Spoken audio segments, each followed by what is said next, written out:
Students, now we will perform your experiment number 3. Okay, in that you have to perform the output characteristics of IGBT. So, what do you mean by IGBT? First of all, it is insulated gate bipolar transistor.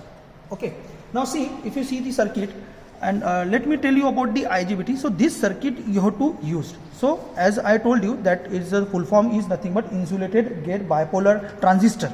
Okay, insulated gate bipolar transistor. So in power electronics devices, what we see, first we will see the uncontrolled device, that is nothing but diode. After that it comes, because power electronics deals with switching devices. Okay, so first of all we taught about the diode, which is uncontrolled device. Now then we come towards the SCR, that is invented in 1958. Okay, the SCR is invented, that is called as a thyristor. It termed as a thyristor by IGCE, International Commission of Electrical Election. Okay, after giving name of thyristor, the thyristor has some sort of disadvantages. So after that there is BJT, then FET. BJT is nothing but bipolar junction transistor, and FET MOSFET. So MOSFET is nothing but metal oxide field effect transistor. So now we have to study the IGBT. IGBT is nothing but the latest switching device which having the following advantages.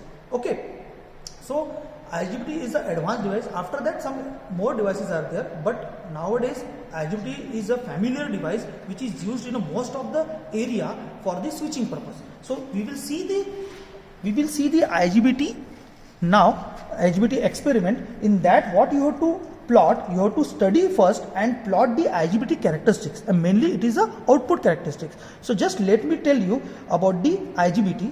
So as I told you that it is nothing but the insulated gate bipolar transistor which combine the attributes, positive attributes of BJT and MOSFET. इसका मतलब ये है कि BJT और MOSFET से ही ये design हुआ है, बट ये एडवांस वर्जन है. So IGBT is an advanced version. So now when you come towards the losses, so what is the drawback and what is the advantages of this? So IGBT is used in your DC to DC chopper. Okay, so this is the particular circuit that you have to study, and that use for a practical. Now what is the use of IGBT? IGBT is used in DC to DC chopper and inverter. Okay, so basically if you see the advantages and disadvantage, so what is the disadvantage? The switching frequency of IGBT is less than MOSFET, but the voltage and current handling capacity of IGBT is much more or much good, you can say, than the MOSFET. So this is the basic advantages and the main advantage of IGBT. So that's why nowadays IGBT is more useful than the MOSFET. Now see the symbol. If you see the symbol, see this is the just a particular circuit diagram where you are seeing the MOSFET and your IGBT. So this is the symbol of IGBT. So if you see the symbol of IGBT, there are three terminals. One is gate, another is collector and emitter.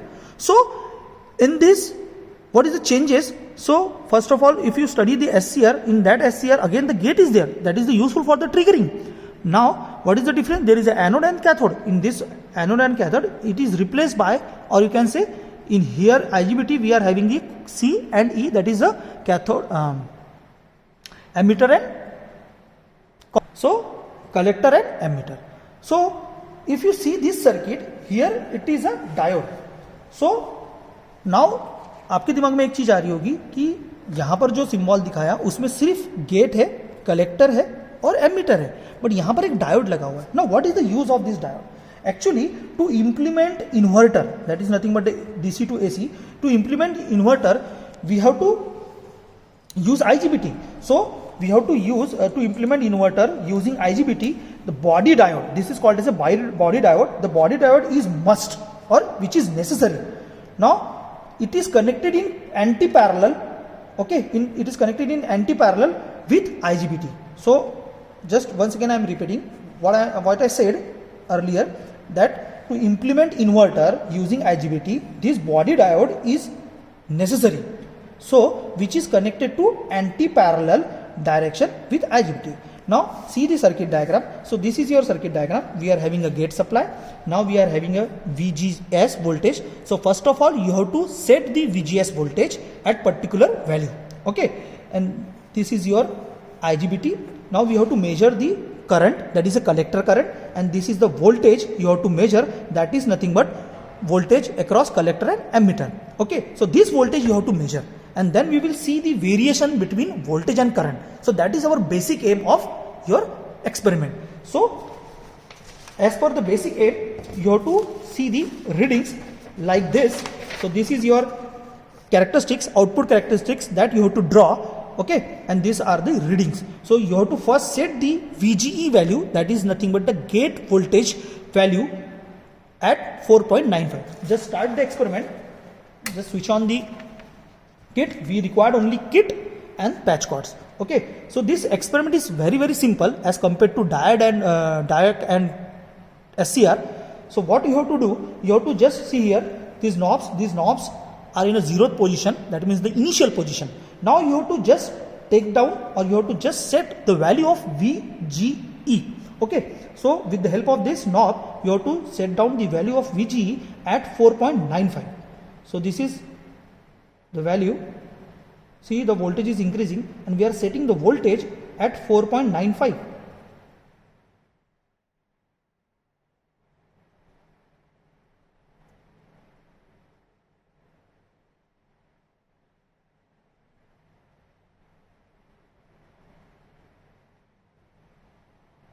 It takes time somewhat, some few seconds. Now see, so this is the value, that is the constant value 4.95 that you have to take in. Okay, now this is the stated value of VGE. So according to observation table, we have to calculate VCE and collector current ICE. Okay, now you have to increase the power supply from this. Okay, so you have to change the connection first. So now you have to take a reading of VCE. So therefore change the knob to VCE. So now we are getting the voltage VC at this place. Okay, the voltage VC at this place. Now from this knob I have to increase the voltage. Okay, so see, I am increasing the voltage. So at 1 volt your current is 0.02. Don't see the third decimal place, just consider up to second